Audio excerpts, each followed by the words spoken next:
Hello everyone and welcome to this week's Culture Report. I'm Antonia Velez. Crews in Central Texas are still trying to find more than 170 people who went missing during massive floods there. Heavy rain on the 4th of July caused the Guadalupe River to surge by more than 20 feet, washing out roads, sweeping people from their homes, and causing widespread damage. So far, 120 people across 6 counties have been declared dead, with nearly 100 of them belonging to just Kerr County.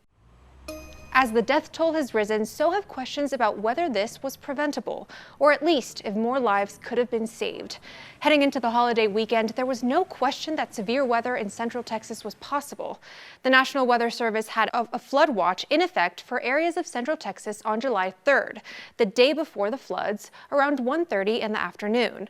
Early on the morning of the 4th, federal forecasters issued their first flood warnings shortly after 1 a.m.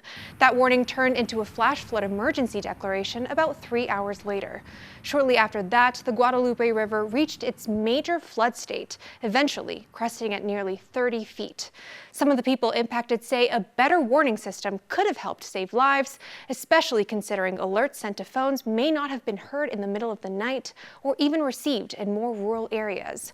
While at least one neighboring county issued evacuation orders in the morning hours of July 4th, Kerr County officials don't appear to have done so. Kerr County doesn't currently have a county-wide siren system, although a former county commissioner proposed adding one after a flood in 2015. Our sister station in Austin says Kerr County leaders estimated those sirens would have come with a $1 million price tag, which was deemed too expensive.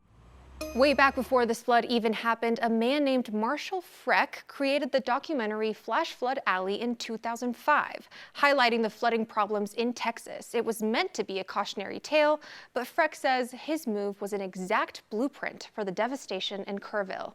He says after every disaster, the cycle repeats and people rebuild right back in harm's way. Remove those structures that are too close to the water. Don't allow people to rebuild there. This land would be better served to be parks, to have hike and bike trails. That means the state and federal resources stepping up and buying some of these homes out. This is a very difficult message, and people who work on this issue have been saying this kind of thing for a long time. And right now, FEMA is in Texas providing support to the people impacted and helping with recovery efforts. They aren't the only ones. Firefighters and first responders from Mexico have joined in the search. Some of them say that this stage of recovery is difficult because they really have to dig into the debris left behind. And even though these massive floods took place hundreds of miles from Colorado, that doesn't mean it couldn't ever happen here. Multiple large floods have hit our state, including the Big Thompson Canyon flood back in 1976. That killed over 140 people and hurt 250 others. Emergency management officials say many people had no idea what was coming because there wasn't a warning system in place. But the Big Thompson flood made it clear that needed to change. And in New Mexico, the mountain community of Ruidoso is dealing with the aftermath of a flash flood that damaged dozens of homes and killed a man and 2 children who had been camping with their parents. The floods were kick-started by monsoons that saturated a nearby river, which later swept a nearby RV park. The victims' bodies were later found downstream during search and rescue efforts. Ruidoso was still recovering from destructive wildfires that hit the village last year when the floods happened.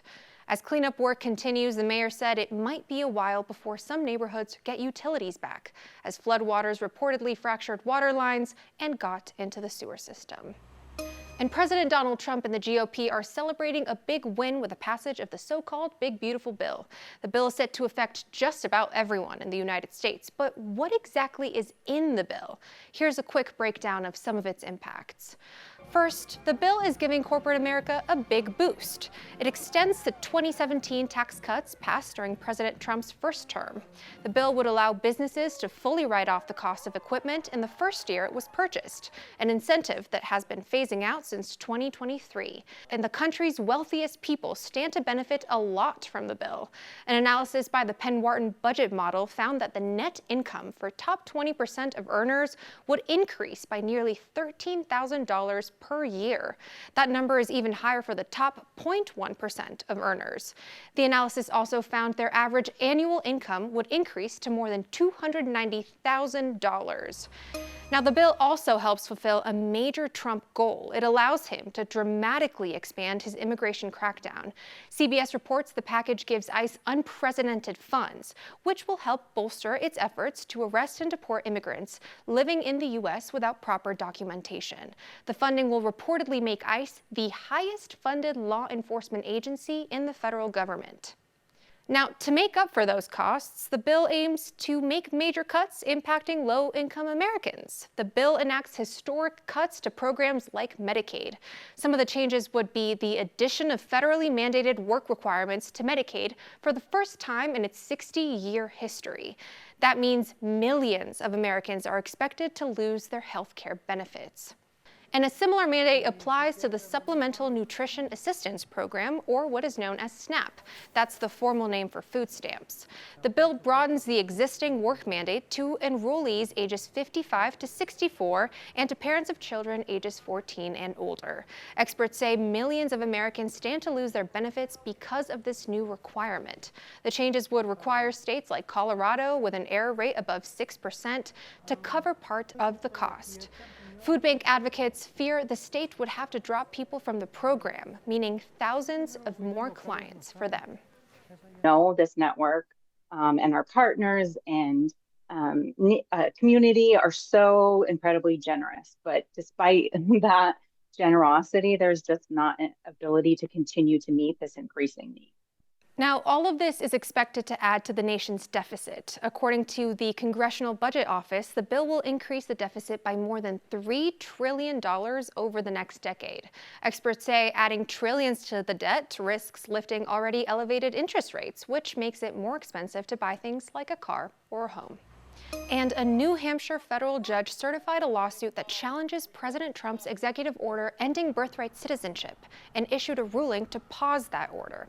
A week-long stay of that ruling was included to allow for an appeal from the government, which is expected. It's possible the judge's decision makes its way to the Supreme Court, where judges could decide whether it complies with their June ruling that limits judges' capacity to issue nationwide injunctions.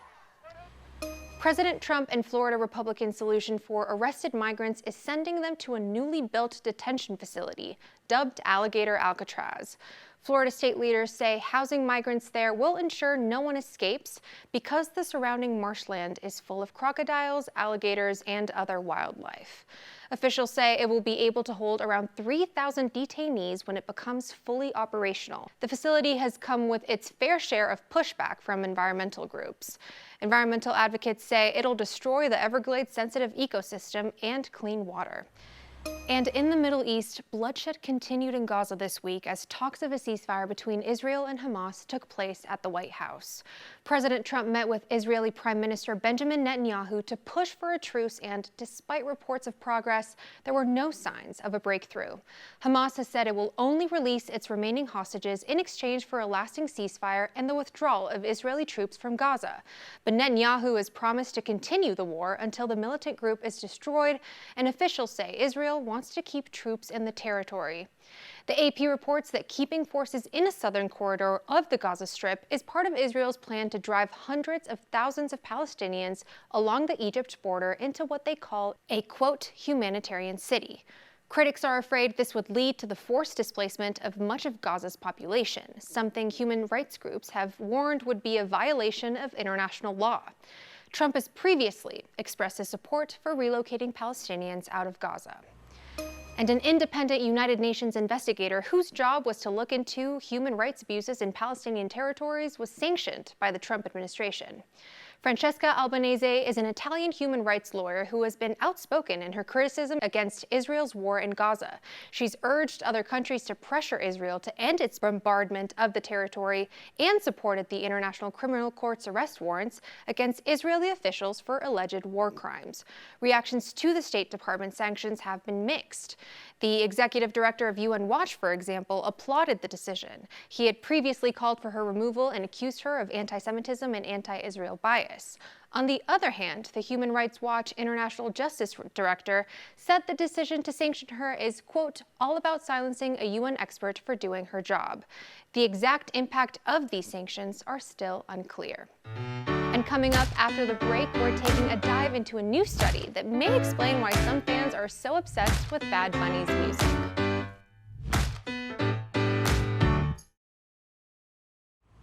Now, if you've been watching us for a while, you know I'm an avid fan of Bad Bunny, and there might be a scientific explanation behind why fans like myself are so obsessed, aside from the fact that he's spectacular, never the same, totally unique, completely not ever been done before. Please tell me you've seen that Lady Gaga meme. Anyway, it turns out Bad Bunny's music does more than just heighten general vibes. It actually heightens your mood chemically.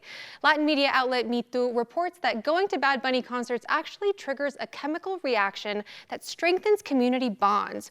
According to a study from the Puerto Rico Chemists Association, Benito's music and concerts create a surge in dopamine, serotonin, and oxytocin. These chemicals in the brain are responsible for producing pleasure. Now, joining us today is my friend, who also happens to be a Culture Report producer, Josue Cuevas. Thank you so much for joining us today. Yeah, of course. Thanks for having me. Yeah. Of course. We're going to be talking about music, and we have our handy-dandy little spinning wheel here with some prompts to answer some questions. So do you want to get us started? Let's do it. Let's see.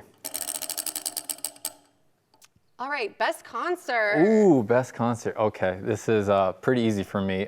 This R&B/rap artist named Black. Okay. With number 6, not 6 lack, it's Black. Okay. He was in Seattle performing a few years ago, and it was a very small little venue. It was a very intimate setting, and there was just so much love in the air. It was just palpable. It was just amazing. It Wow. transcended any other concert I've been to. That sounds so romantic and wonderful. Yeah, it was great. I would say for me, it's actually Bad Bunny, ironically. No, but it was. Seeing him was like a dream come true. The energy was just so palpable. It was insane. It was actually here in Denver, and it was just seeing one of my all-time favorite artists. So that was great. All right, I will spin it second time. Rep our roots. Okay, so this is music that kind of represents our heritage. I'm from Colombia, as we've talked about in the past. I would say for me, I've really been into Karol G. She's actually from my city, Medellin. She's a reggaeton artist. Reggaeton, I don't know why I said it like that. She's great. But she's great. Her music is awesome. She has a new Netflix documentary out, I believe, that people should watch. She's just an overall very beautiful, talented woman who puts out very upbeat, vibey, feel happy music. Yeah, I would agree with that. What about you? Yeah, for me, my culture is Mexican. My parents immigrated here from Mexico. And I would say mariachi music is huge. They love it. Their favorite artist is Vicente Fernandez. Love. Yeah, so that's, they constantly talk about him. He passed away a few years ago, but his music still lives on through all his fans. Absolutely. In Colombia, we listen to him and mariachi music all the time in general. So. Yeah, my brother-in-law is a mariachi artist too, so. What?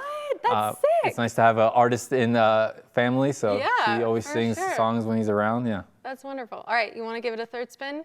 Alrighty, let's do it. All right, hot. Dream show? Okay, dream show. Okay. Was it hot take or dream show? Did you just cheat? No, it was a dream show. Dream show. I stopped there. Dream I show. didn't cheat. All I right. didn't cheat. What's your dream concert? Oh my gosh, dream concert. I don't want to be generic and say Bad Bunny because I had a chance to go to his concert, but I didn't go. So I missed out on it back in last year, I think it was. It was pretty dreamy. I can't lie. It was crazy. I did just go to the Weeknd's concert, and that was definitely a dream concert for me. Okay. But I will say, actually, Linkin Park. Okay. They're my favorite band. Okay. And they're actually coming to Denver in September, so you can count on me being there. Okay, amazing. Yeah. I love that. I would say for me, R.I.P. I'll never get a chance to do this, but Amy Winehouse. Oh. That would have been a dream for me. Unfortunately, it's never coming true. Yeah. So that's incredibly sad. All right, one more. I'll do one more. Speed round. Overrated. Oh, Ooh, overrated. That's hard. Overrated artist, concert, song, what are we? Any. Oh, gosh, you go first. I don't know. This is. Drake. Ooh. Sorry. Not Drake. sorry. Oh my gosh. I mean, am I wrong? I don't know. I don't know. I don't know if I can answer that. I like his music. No, but I like his old stuff. I like his old stuff for sure. Okay. Yeah. What about you? Oh gosh. Okay. Overrated, overrated. Oh man. Okay, this is gonna be controversial too. Okay. It might be Coldplay. What? Is that a hot take? We're done. Is that a hot take? It's a little bit of a hot take, Oh but boy. I'll allow it. Okay. All right. Thank you so much for joining. Of course, thank you for having me. Love this. All right, now let's hop into our good news of the week. Barbie is expanding their representation. Mattel has introduced the first Barbie doll with type 1 diabetes to its fashionistas lineup. The company has partnered with Breakthrough T1D to develop the Barbie to ensure every detail of the doll is accurate and reflects the lived experiences of those with type 1 diabetes. The Barbie fashionistas line has a variety of body types, abilities, skin tones, and hair colors and textures to give more kids a chance to see dolls that look like them. And here in Denver, a mural that represents the city's diversity is now closer to looking as vibrant as it did when it was first painted nearly 30 years ago.